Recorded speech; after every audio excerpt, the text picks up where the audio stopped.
Hey, this is TJ Wilson, aka Tyson Kidd, and you're listening to Stu's Wrestling Podcast. You're listening to Stu's Wrestling Podcast.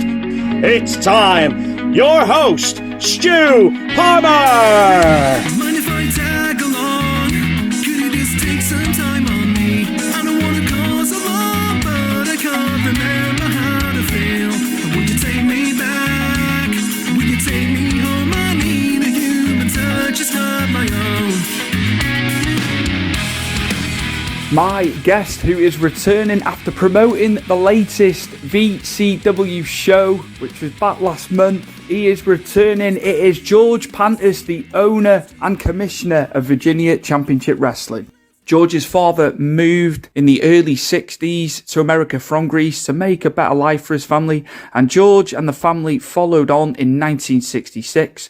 George has been around the business since 1970 as a fan, and then taking videos and pictures for the then NWA promoter for Virginia and the area, Joe Murnick. George has struck up some great friendships with Hall of Famers within the WWE, Ric Flair, J.J. Dillon. Ric Flair and J.J. have been involved at VCW for him over the years, and the late, great Roddy Piper too. There's some great photos on this episode. If you're watching on YouTube, there's an array of photos from George's career in the business and his life in the business. George's footage has been used by the WWE on the WWE Network, no less, and it's also led to having a great relationship with Ben Brown, the archivist at the WWE warehouse in Stamford, Connecticut. Anytime WWE are in the locality of Virginia, George is always welcome to come to the shows, and it also led to tickets for WrestleMania 30 back in 2014. I was at the show, so we had some great stories, some good back and forth stuff about our experiences at WrestleMania 30. But let's get into the episode. It's episode 105 of Stu's Wrestling Podcast with the owner and commissioner of Virginia Championship Wrestling. It is Mr. George Pantas, a fellow European and a Greek. Enjoy. Now, George, I'm going to get into your life, your route into the business. Now, I could have you on for 6 episodes, I think, with all the accolades you've got and stuff you've done within the business. But it was nice to see that you emigrated, your family emigrated in 1966 from Greece to Virginia. And I know you watched wrestling very early on, and then you attended your first show in 71, if I'm correct there. Very good. You've done your homework. In Hampton, Yes. Virginia, and it was the first show, wasn't it, in Hampton, Virginia? Yes, it was. Very good. Yes, father actually came over in 1964. We were very poor. He wanted something better for his family, and so we had a relative here that would always invite my father to come. My father came as a tourist. He actually had an opportunity back in those years. Those wanting better for their families would either come to America, of course, or honestly, if my father had never come to America, I would more than likely have been in Australia, because he was considering going to Australia. Yeah, did read that, yeah. Because at that point, the borders were open, for lack of a better word. They accepted everyone. And so you did not need special invitations. And if that had not happened, I would say I would have probably been in Germany, working at a factory or something like that, which is what a lot of my friends that from my village wound up doing. And so God bless my Uncle George that brought my father over here. And I say uncle, he was really a distant cousin, but we show respect. And so brought my father over as a tourist. My father had a skill in Greece. He was a tinsmith, Tin, yes. And so because of that, he was able to stay in America because he had a skill, and the boss of a factory wanted him to stay here. And then he worked very hard. I want everyone here to hear this. It was actually 32 years ago this week that he passed. He passed, yes, from cancer, very young. And but he worked very hard, and in 2 years he was able to save from 8 in the morning until 10 at night. A very hard physical job, Monday through Saturday, and then Sunday, the only day of rest, he was a chanter in the Greek. We're Greek Orthodox, and he would go to church and chant there. So 7 days a week he worked, but God bless him. Wow. He saved enough money to bring us to send us every month, to put a down payment on a little home and bring us to America. So my mother, sister, and I came in 1966, and I started working in 1968. And I quickly discovered, like you said, wrestling on TV, professional wrestling. And I was drawn to it because of that Greek connection. You know, I knew what wrestling was in regards from the Olympics, not this Americanized professional wrestling version, but I was hooked immediately. And then talk about a blessing at living in Hampton, literally not even a 10-minute drive from my house was the Hampton Coliseum. And my father made it very clear. He saw how much I loved it. He said, George, as long as you bring in good grades, you're welcome to go. And so I made sure, even though it was very difficult because I did not speak a word of English, but you know, I made sure I kept my grades up so that way I could go to the matches, and then we'll take it from there. What happened next and how I met some of the wrestlers. Who can you remember from that show in '71? Obviously, I know you're going to be able to recount who was on the card, but yeah, just some standout moments that stayed with you from that first show. Who was there? Who you enjoyed watching? Because it's just amazing. I love hearing about the '70s and further back. Yes, and of course, as you said, further back. So my favorite. For whatever reason, I honestly have always been drawn to the bad guys. And so because of that, my favorite team at that time were Rip Hawk and Swede Hansen, managed by Playboy Gary Hart. They were an incredible team. Gary Hart, for those listening, was just an amazing talent. Highly recommend everyone to look him up because he actually was the booker for the world-class wrestling of the Van Eris. Absolutely. And just what a mind. Yes, what a an mind incredible mind for the business. And so they were in one of the matches. Johnny Weaver and George Becker were the baby faces, the ones that fans loved, and they were in the matches as well. And then I had a favorite called Argentina Apollo. He was sort of like the Dominic DeNucci of the WWF, so he was very acrobatic. And doing a lot of cartwheels, did not have wrestling boots on. Those were some of the matches that I remember were in the main event, and I was enthralled. And somewhere here, I have a picture of the next day. Wrestling was covered by the newspaper, and there's a picture of this young man walking onto the ring, and that was me.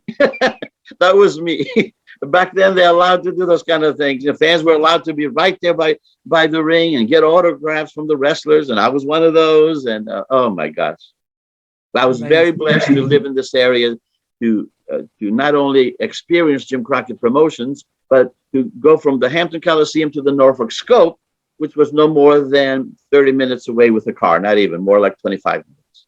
You're in a perfect place between the two venues then. Brilliant. Yes. Amazing. Now, I was reading a little bit more on your backstory. I know you've done an article for Pro Wrestling Stories, so there's a lot of good information there for me to find out some more stuff. But Joe Murnick, who was local promoter and a commentator, now he kind of took you under his wing, didn't he? He was like a father figure to you, Mr. Murnick. Yes, sir. If it was not for Joe Murnick, George Pantas, and my involvement in professional wrestling would not be what it is today. So I honor and respect Mr. Murnick. Joe Murnick actually was not, local promoter would not be a good word. He promoted, he worked with Jim Crockett. He was honestly one of Jim Crockett's, the father, right-hand man. And they were both out of the Carolinas. And Joe Murnick, his territory of promoting was here, the Hampton Roads area, Richmond, Virginia, Hampton, Norfolk, also out in the western part of Virginia, and as well as in North Carolina, in several cities over there. And so what they would do in those days, they would film down in Raleigh at the TV station, and then take the footage, bring it. It was called bicycling, but not in the sense of getting on an actual bicycle, just taking the tape. He would drive it up here, bring it to our local affiliate for NBC, Wavy, Channel 10, and they would air the show. And they had a barter system set up, basically. That was how it worked back then, where the promoter would provide the station with a show. In return, they would be granted time to promote the local matches, and then the TV station would sell the remaining time for commercial. And it was a win-win situation for everybody. when Joe would drop off the footage here, he would then go to the newspaper to buy, obviously, advertising for the shows. And my blessing, my second blessing, the first blessing was Mr. Murnick. The second blessing was that the editor for the sports and the one who handled all the advertising was another Greek man, Tony Anthony, actually from Cyprus, to be specific. We knew each other from the church, much older than I. And Joe Murnick and Tony Anthony became very close friends. And then what really opened up the door for me was I was at one of the shows. Tony came there.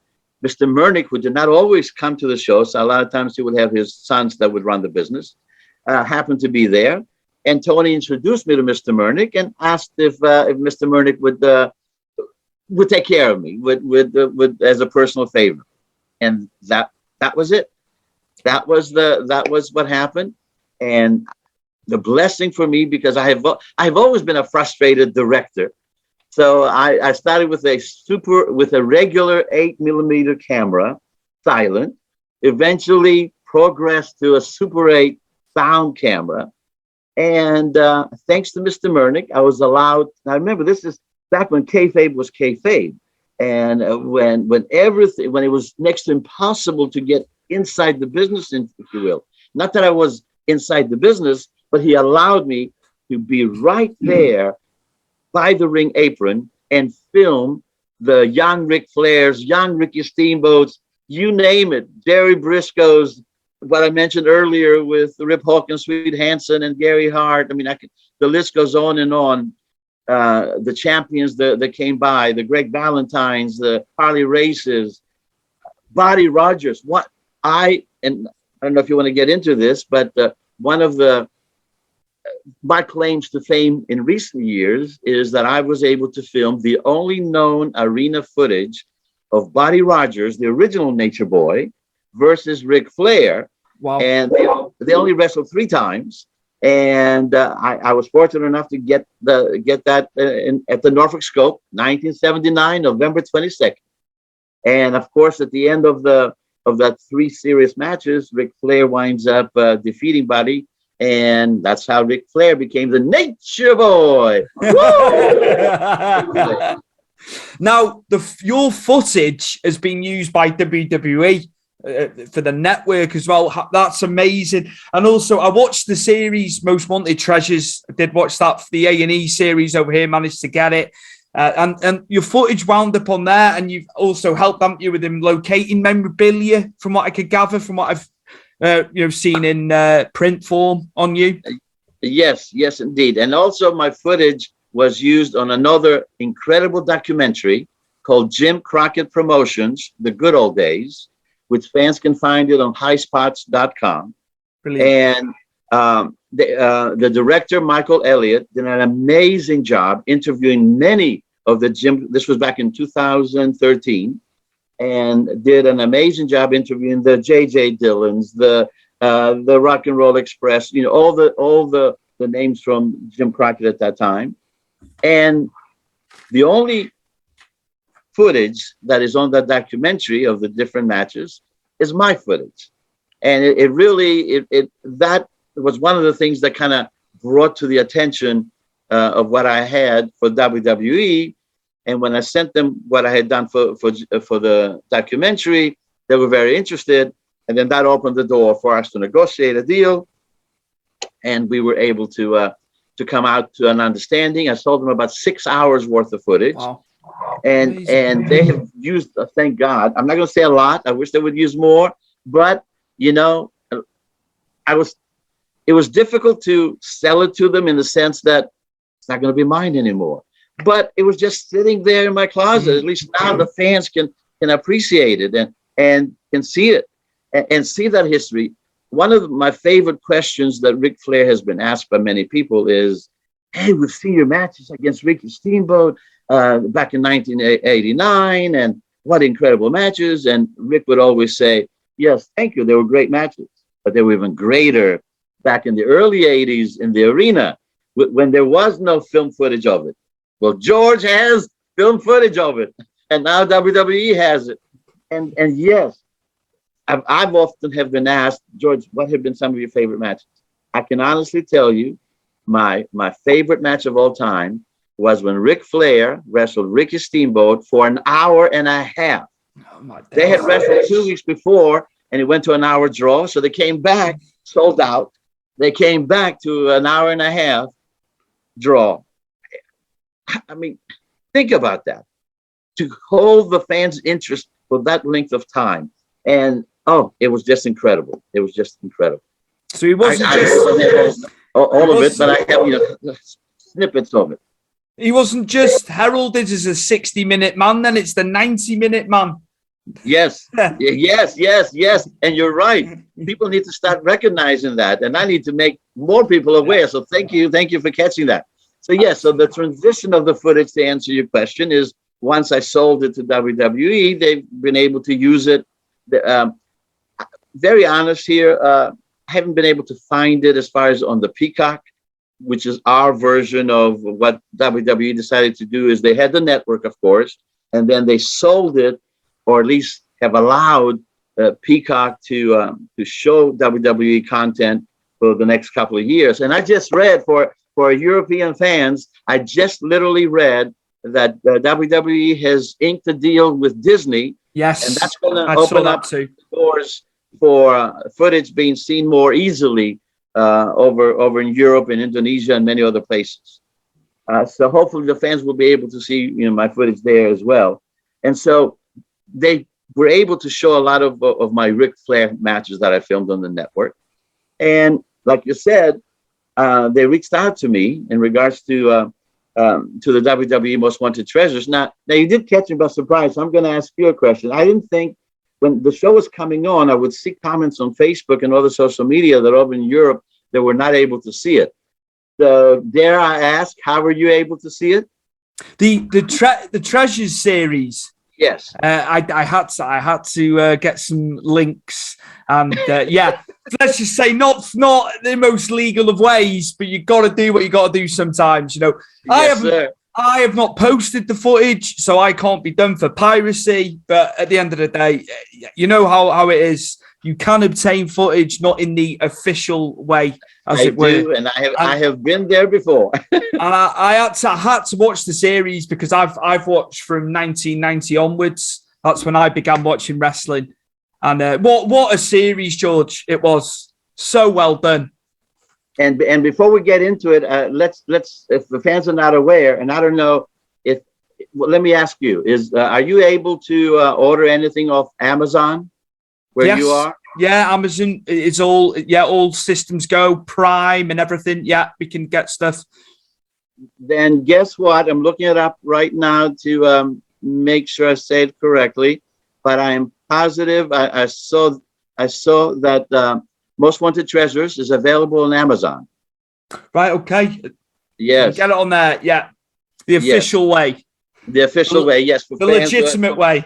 And this just happened. So I'm very excited about that. And I'm looking forward to making as many people aware about it. So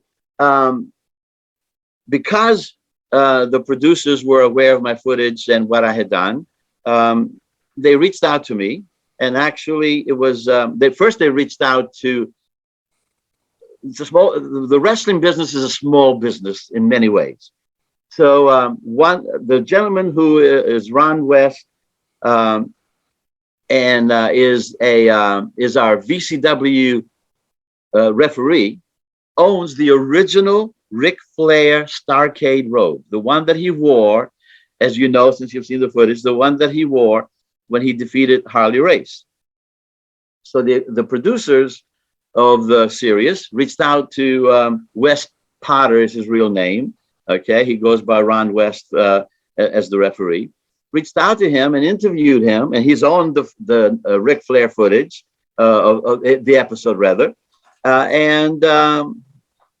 Because Ron knew of my footage with filming of the Jim Crockett Promotions, he told one of the producers about me, and then they reached out to me, and then they found out my connection with knowing a lot of the wrestlers and other things, and it blossomed from there. So I was very blessed in being able not only to have snippets of my footage for several episodes. They used it for the Greg Valentine and Brutus the Barber Beefcake, and they also used it in the Ric Flair episode.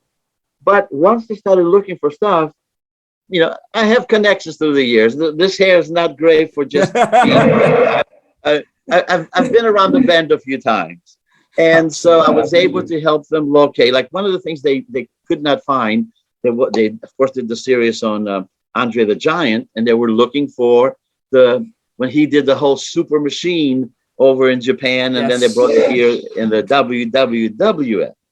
Well, I knew who had it, and it was Sonny Ono that had it. Sonny is a very dear friend of mine, and I was able to put them together. And then they went to his house, and so it's a blessing.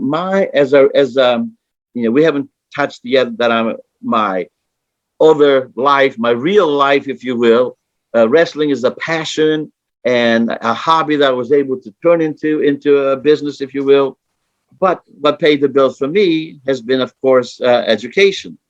And the history teacher in me, my number one goal is to make sure that the wrestling fans know the history of our business. That's why you put such a big smile on my face when you were asking me questions about the 60s and 70s and the wrestlers at that time, because it's important to know somebody has to open the door.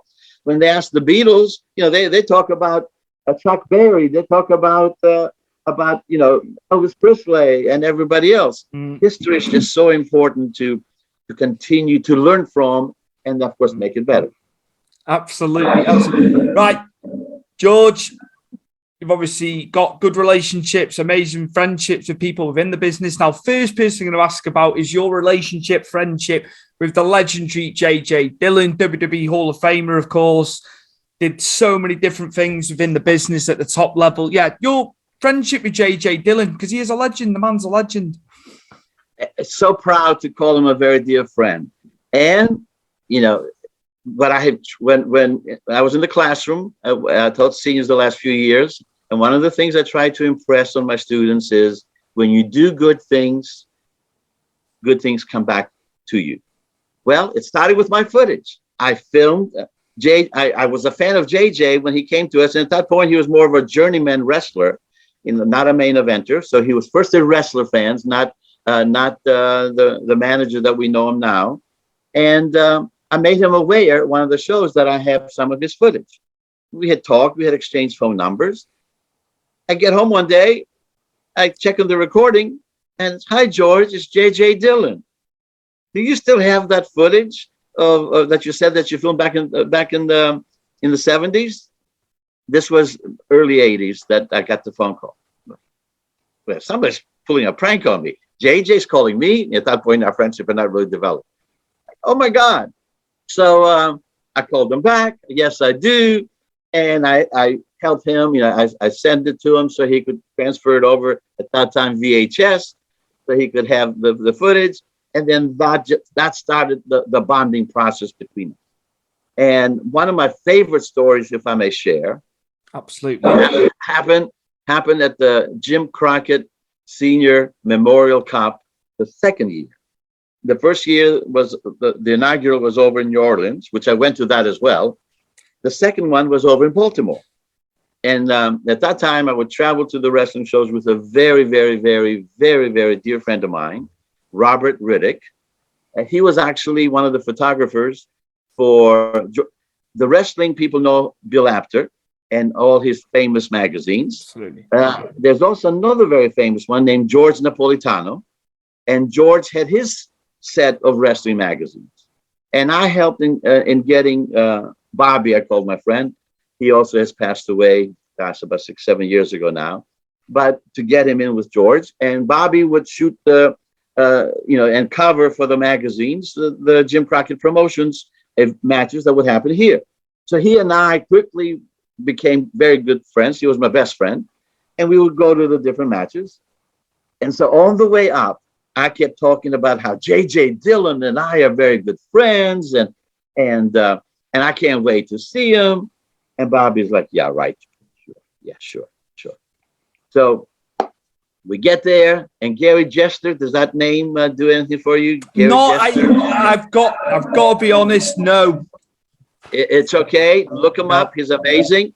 Gary Jester was one of the promoters for Jim Crockett Promotions. He actually promoted Baltimore and other areas. Very, very instrumental with Ring of Honor up until they went on hiatus. And so through Gary Jester, we were able to get ringside seats. I mean, right there, front second row. And so it was a tournament, and JJ is coming out with I think he came out with Lex Luger and somebody else, and I'm yelling JJ, and he's of course focused. He's not responding to me. Bobby's looking at me. This is the night of the matches. Bobby's looking at me. He's like, I told you. You're saying, JJ is a friend, and look, he's not even acknowledging you. So the matches are over. He finishes. He's walking back. He meaning JJ. I'm saying JJ. No response. He no-sold me. But now it was Friday and Saturday night, the matches. So now it's Friday night. The first matches are over. We're at the Marriott there, the favorite hanging place of Nature Boy and everybody else. We're at the bar. In walks JJ, comes straight to me. This is my favorite part of the story, with Bobby next to me. And the first thing that JJ says was, George, I'm sorry I didn't turn around and respond to you, but I'm a bad guy. I have to stay in character. And I couldn't turn around and acknowledge you. I'm like, now, of course. Oh, that's okay. JJ, no problem. And I'm looking at Bobby. I told you. But the best part of the story was we had a table, and then JJ came over and sat at our table there. We were everybody having drinks and having a good time. And because JJ came there, so did all the other wrestlers. Lex Luger, Jim Cornette, you name it, Ric Flair, I mean, you name it. Everybody came over there, and it was just one of those magical pinch me moments that I have ingrained in my head. And it's 2 o'clock. Now it's 2 o'clock in the morning. They shut down the bar, and Ric Flair says, okay, we're going to continue this up in my room. And so we continued it there, and that's where the story is going to end. Behind closed doors, going to stay behind closed doors, if you get my joke. Absolutely. It's got to. Yeah, we can't open the shutters to that one, though. That's very, very respectful. But yeah, we've heard about Mr. Flair and the extracurricular stuff after shows and into the early hours, early morning. Amazing, great stories. Now, can I ask about when you had Roddy Piper for VCW, for Virginia Championship Wrestling, and he did a Piper's Pit segment at the show. So yeah, just how was Roddy? Because I just hear so much great stuff about Roddy. Just an amazing human being. But I get excited and I talk and I left out another important part about JJ that I'd like to come back to. Okay, yeah. So that friendship developed, as we said, and continued to become great through the years. And so I'm like, oh, this is when I was having those issues with Jerry Stephanidis interfering in the matches. And so I decided to bring Jay, this was in 2017, to bring JJ in to help me manage one of the wrestlers that he was, that Jerry's wrestler, Brandon Scott, who's on the show February the 5th, and be there to hopefully stop Jerry from doing anything illegal, if you will. Well, at that point, JJ also had a podcast, and for a month, he talked about how he's going to come down and help his best friend George and keep everything straight, and couldn't wait to come, and he did come, and he turned on me. Oh no! He wound up. I couldn't believe it. When I asked him afterwards, George, I got caught up in the moment. I'm the dirtiest player in the game. I just got caught up in the moment. But so instead of helping me, he wound up helping Brandon Scott to keep the title. And then when I went in to see what happened, he took his shoe and whacked me one with it. So I couldn't believe it. But I have to tell you, the kid inside of me was like, oh my God, I just got hit by JJ's shoe. It doesn't get any better than this. As much as it hurt me, the kid in me was like living the moment that I was experiencing this, because as we know, that was JJ's MO. He would take that shoe off and help the Ric Flair and everybody else win those matches. So I wanted to make sure I shared that. But now, as far as Roddy Piper, my God, the heart and soul of an incredible human being. I had heard that about him, but until you see someone in person, you never know. You'll get some people. They say sometimes it's not a good idea to meet your idols. Well, it was amazing meeting him, and I'm going to answer your question right now. And I also have a beautiful story of the heart of Ric Flair and my father when he was ill that I wanna share as well, if time permits. So with Rowdy, we did a photo op, and it was not one of these, "Hi, how you doing? Take a picture, move on." He made sure to answer questions that the fans had. He made sure that he was listening and responding. If they brought up a memory and he remembered it, he would respond to it. So I love that. And I had fan after fan, at the next show tell me how much they respected Roddy even more because of that. The other thing that I noticed is that, and no one asked him to do this, he watched every match and then would pull the guys aside to tell them, okay, this is what I saw you do. This is, what you can do better or good for what you did here. That just spoke volumes about the man, that he cared enough. He cared. And when I asked him, I said, well, thank you for doing that. Somebody asked, no, George, I love this business. I want to make sure it continues to grow. And then another pinch me moment for me, at that point, Jerry Stefanidis, through another lawyer of his, Spencer Chestnut, they wound up tricking me. I thought I was signing a contract to wrestle Jerry, and instead, in my zeal to just sign the contract, I didn't. They say read the fine print. I didn't read the fine print, and I wound up signing to wrestle the then tag team BCW champions, the Whole Stars, in a handicap match, and I'm not even a wrestler. And I signed it, so I'm in the ring, and God bless Roddy Piper. He calls me. I shouldn't say I'm in the ring. He calls me in the ring, asks me what happened. I recapped for him what I just shared with you, and he stopped. He tore up the contract and saved my day. My bodyguard was Roddy Piper. I was in a Piper's pit, and Roddy Piper saved me. Amazing. Yeah. It's this little boy. I'm getting emotional right now, legitimately. If someone would have said that this little boy from Greece that came to America, not speaking a word of English, to be able to have these kind of experiences, it is why I love America so much. And when we're, as I said earlier, when you're a good person, good things come back to you. And we all have our trials and tribulations, let's be honest, but I have always been that very positive person. The cup for me is always half full. It's never half empty. And to have Roddy Piper be that kind of a human being of helping everyone. He even cut a promo. I think I've sent it to you. I don't know if you can somehow include it in the links later on. I can. When he spoke to my students, the importance of staying in school and what he went through. And I know you heard it. Absolutely. How powerful, right? How powerful. He was on the streets as a youngster. Yes. Wasn't he? Yes. He had a tough time there. It just goes to show how tough he was. Yes, indeed. Absolutely. So that's my Roddy Piper story. And do we have a minute for me to talk about Rick? And you've got to share. Of course, I've got time.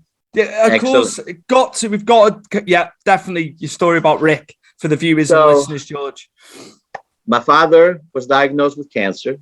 It was very sad at the house. My mother, of course, is crying. It was just very sad. And I'm trying to figure out a way to cheer them up. And I was there visiting on a Thursday night. And I'm like, it's Thursday night. There, Mid-Atlantic Wrestling is over at the Norfolk Scope. And of course, this is pre-cell phones and everything else.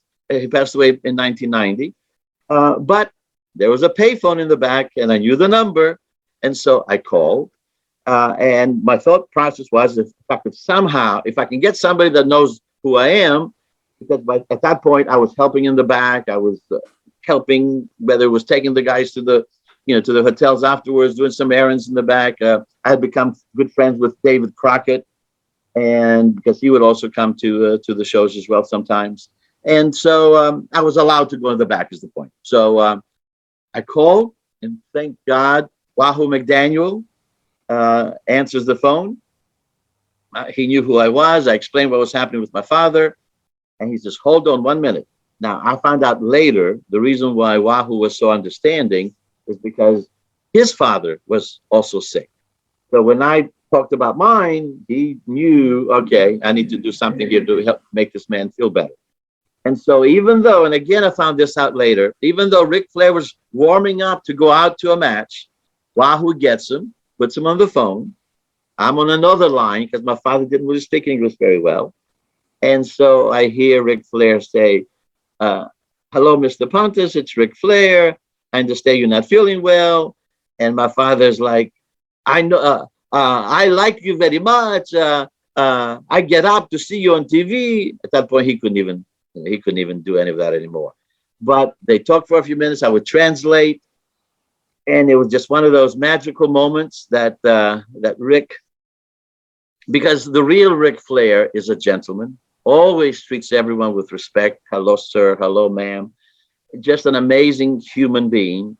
And for him to take the time to do that and to put a smile on my father's face, on my mother's face, for those few moments, he had forgotten the pain. And he will always be the man for me. And then when we brought him in 2009, when he had his retirement match with Shawn Michaels, we were one of the first independent promotions to have him come out and do photo ops and comment, with the fans. And I did the gorilla position for Nature Boy Ric Flair. He's being introduced to go to the ring to talk, and I'm like, "Rick, showtime." It was pinch me. I can die now and go to wrestling heaven. I did gorilla position for Ric Flair. Amazing, mate. Thank you for sharing that personal story about your father as well. That was I appreciate you sharing that story, George. I really do. Amazing story as well about the man, about Nate. Absolutely. Now, you said about a guy, an Englishman, that you wanted to talk about, Bob Hope, and your relationship with him. So we would be remiss not to talk about Bob Hope. And just some background on Bob Hope, if you will. Yes, thank you. Bob Hope, as hopefully the fans know, he was born in England, came here very young, and not only made a name for himself in the comedy world and movies, but he was an amazing human being that during World War II would, and up until the Vietnam War, really, and further on, every year, Christmas time, he would go and entertain the troops in dangerous situations. I've read several of his books, and the planes were shot at, where he came very close to losing his life, but he never stopped going to entertain the troops.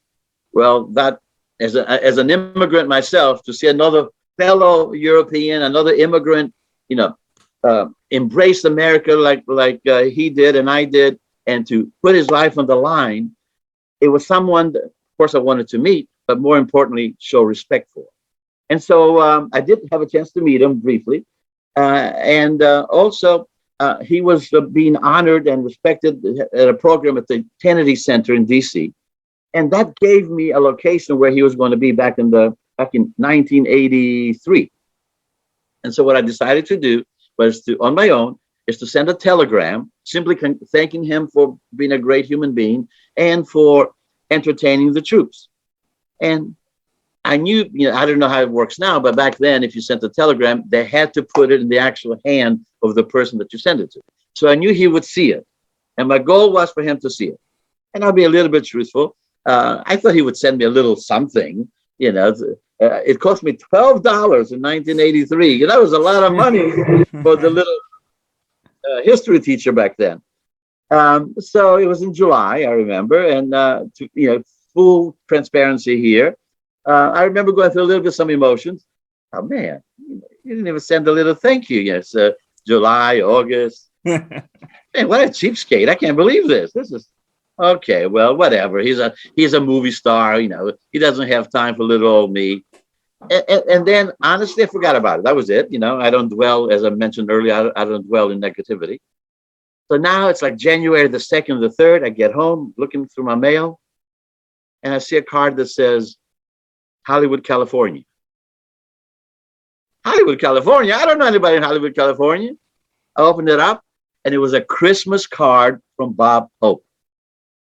Every year, Stu, this is the most amazing part of the story. Every year until he died, which was like in 2003. So we're talking 20 years. Like clockwork, January 2nd, 3rd, I would receive, and it changed through the years, from a Christmas card to a cassette of him and his wife singing songs, to calendars, to CDs. And interestingly, also the Christmas cards changed through the years. It started with him and the family and the children and grandchildren to eventually just being like the two of them, you know, as life progresses. But how amazing is that? What kind of volume speaks about him that he would do that every year? I would get a Christmas card. And I actually recently reviewed one of his, the first female writer that he had on his team. She actually wrote a book where the veterans of World War II and their families would write to Bob Hope. And he kept them all. Not only did he keep them, but he also wrote back to them. So they decided to put a book together. I think you're aware that I, like you, also like to interview people for the newspaper. And I interviewed her recently, and I'm gonna be, you know, putting it out in the paper in a few weeks. And she told the amazing story of how he would dictate letters back to those families and soldiers. So I just want the world to know that this was not just a man that entertained us, but he entertained from the heart, was an amazing human being. And since we're that part of the world, I wanted everyone to know what an amazing human being he was. Love, Bob Hope. Very heartwarming. That was nice. I know you want me to ask about that. So yeah, I had to ask about him. Absolutely. And yeah, just to extend off your writing, it's for the military newspaper, the flagship for the world's largest naval base. So yeah, before we go, maybe just some of the stories you've done, some of the people you've interviewed for the paper. That'd be great to hear about that. Well, one of the recent ones was, of course, Drew McIntyre. And Drew being from there as well, just, I mean, I had tears when we were talking, and all these, by the way, are done by phone. Right. I found it a lot easier. You know, doing a Zoom meeting like this is great, but especially if you're interviewing, you know, a female, for example, you know, she's got to do her makeup and everything else. I mean, I even had to get shaved this morning here for you. Thank you, George. I appreciate it. So it's not, you know, it's not as easy to schedule. As you know, we had to reschedule this particular one a couple of times, let's be honest. So I just decided if I do phone interviews, you know, I can get more done. And so I was able to do one with Drew. And when he told the story of and I'm sure you know, of the sword that he's named after his mother. Oh man, how can you not love someone like this? And he loves his wife, and he openly gives her credit that if it wasn't for her, he wouldn't be where he is today. So I really enjoyed talking with Drew McIntyre. Some of the names outside of wrestling, and I've interviewed, you know, many others as well. Just did an interview with Diamond Dallas Page. Oh my days! What a man! What a man! I met him in California, WrestleCon for WrestleMania 31. Sorry, it's not about me, but yeah, what another guy! Just my days! I had my Macho Man t-shirt on. He loved it. Sorry. No, are you kidding? It's just like you meet him and he's down to earth again, and he wanted to know about me. It's like, no, I'm here to see you. It's like, what a human being, man. And what you just described is exactly what happened with me. He flipped it on me and wanted to know more about me. Actually gave me the DDP yoga as a gift. Wow. Yes. So he was an amazing one to interview. And trying to think of some more wrestling oriented. Well, Scotty Tuhati, Superstar, going back old school. He was Axe Demolition in the WW, and one of the super machines, by the way. Yes. But I first met him as the Masked Superstar in Jim Crockett Promotions. Bill Eadie, his name. Amazing. Have interviewed him. And so I've been very blessed with making those kind of interviews. But also, because I handle sports and entertainment for the newspaper, anytime a name, if you will, comes here, we get the Broadway series to come here and put on their amazing broad national tour here in Norfolk at the Chrysler Hall. I'll interview some of those stars. Tonight, as we speak, Jersey Boys will be there, and I interviewed one of the actors playing Frankie Valli. A couple of years ago, I interviewed Frankie Valli, who came here for a concert. Full circle, George. Yes, absolutely. Here's another great name that I brag about: Tony Bennett. Yes, Tony, and his was an incredible interview. He grew up in Astoria, which is in New York, and it's basically, you've heard of Chinatown. Well, Astoria is like Greek town. That's where many Greeks live, and his best friend was a Greek friend. And of course, once he found out I was Greek, we bonded. I was able to meet him afterwards, and I have to share the story real quick. So Tony Bennett was the only one that his handler, for lack of a better word, because I've interviewed Alice Cooper, Hank Williams Jr. No one ever gave me a piece of paper that said, these are the rules you have to follow. The only one I've ever gotten on was for Tony. And the paper said, if you're taking pictures, Tony has to be in the middle. Don't ask a question. If he asks, respond. All this very strict, almost like be distant, get in, get out type of a thing. If he offers his hand, shake hands. Well, they don't know George very well. So as soon as I made sure, one of the other things I love to do is bring the actual newspaper. We put everything on social media as well, but old school here. If you can have that hard copy, you can put up on your wall. So I always bring one or two to give to the people that I interview. And I walked in with the paper, and Tony immediately knew who I was. He goes, George, and he opened up his arms. Well, I opened up my arms. We hugged, we kissed. And when we took the picture, George Pantas is in the middle. Right on one side and Tony on the other side. And it was just so awesome. So awesome. You broke the picture protocols, but it was fine.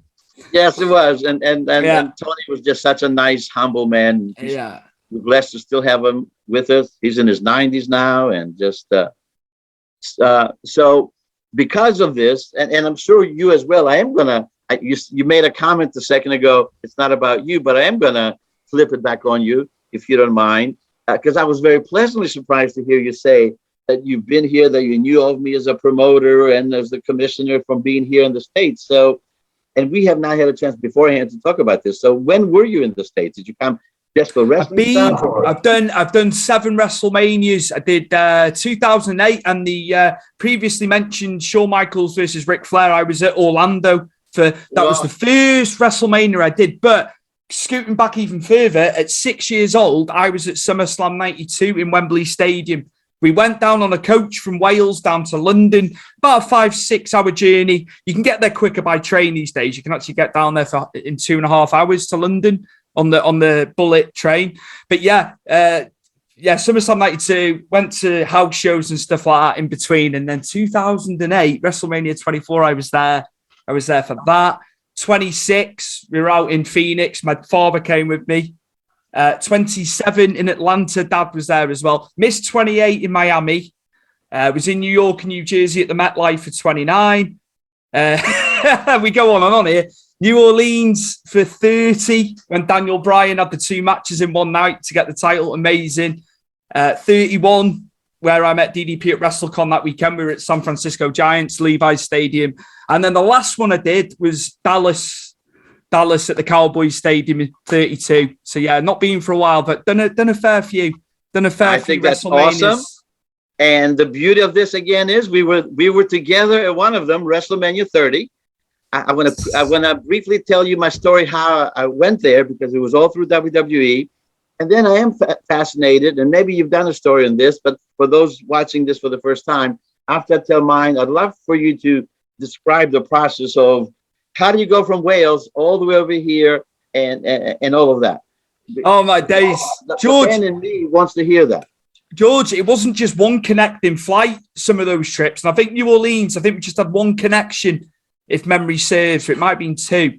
But one of the connecting flights was London. We had to change from Manchester to London. And just amazing. And you know what was good?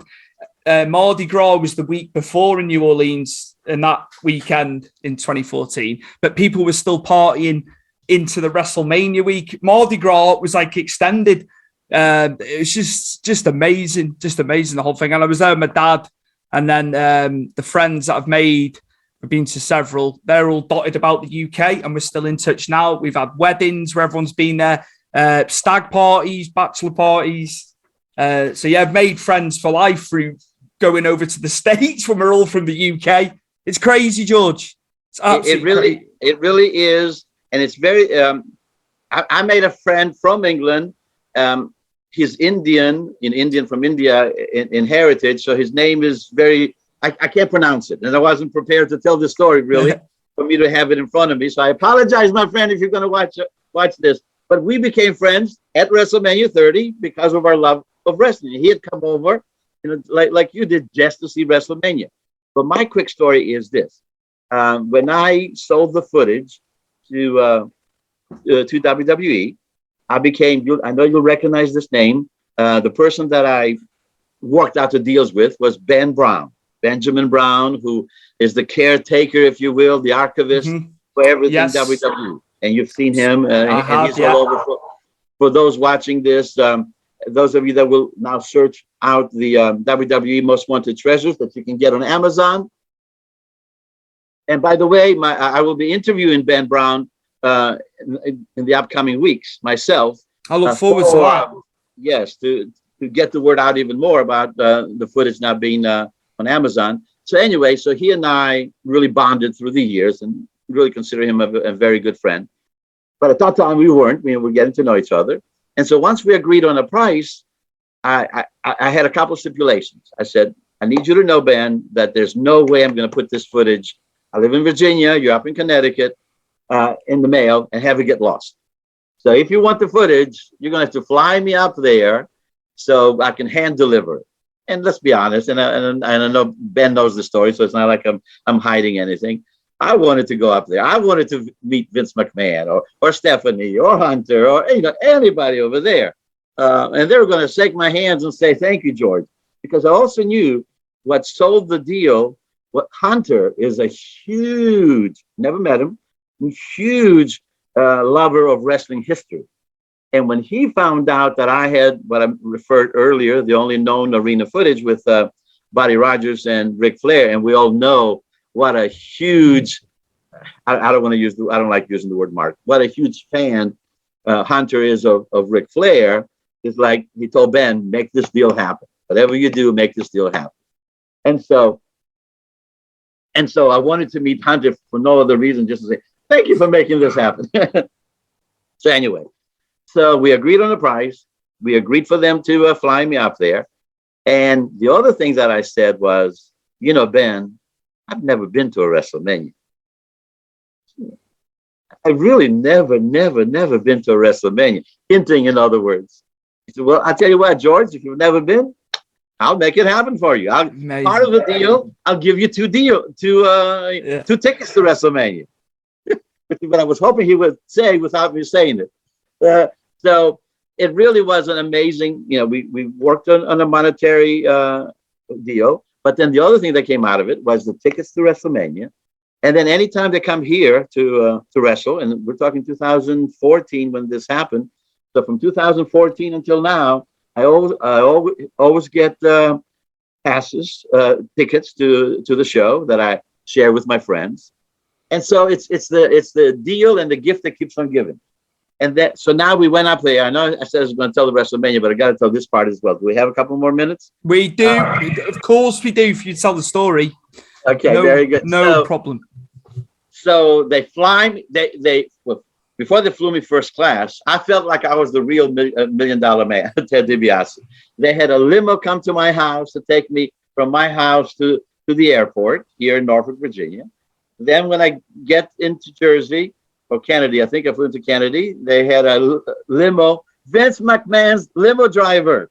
The guy told me that I couldn't believe it. He was telling how the day before Hulk Hogan was sitting where I was sitting, and like, oh my God. Drive me up to Connecticut, put me in a very, very nice hotel.